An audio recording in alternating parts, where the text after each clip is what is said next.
Arab Saudi emosi usai Iran meluncurkan serangan ke sejumlah fasilitas terkait Amerika Serikat di wilayahnya. Arab Saudi bersiap membalas Iran. Dilansir Rabu, tanggal 4 Maret tahun 2026, putra mahkota Arab Saudi Pangeran Mohammed bin Salman telah menelepon Presiden Iran Masoud Pezeshkian pada Januari lalu. Saat itu MBS menegaskan tak akan mengizinkan serangan ke Iran dilakukan dari wilayahnya. Pada Sabtu, tanggal 28 Februari, Amerika Serikat dan Israel meluncurkan serangan ke Iran.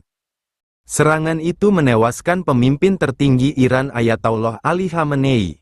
Iran pun meluncurkan serangan balasan ke sejumlah pangkalan Amerika Serikat di negara-negara Teluk. Salah satu negara yang terdampak serangan balasan Iran itu ialah Arab Saudi. Ledakan terdengar di Riyadh pada Sabtu, tanggal 28 Februari tahun 2026, dan Minggu. Kerajaan Arab Saudi kemudian menyatakan kecaman sekeras-kerasnya terhadap serangan Iran itu. Arab Saudi menyebut serangan itu telah berhasil dicegat.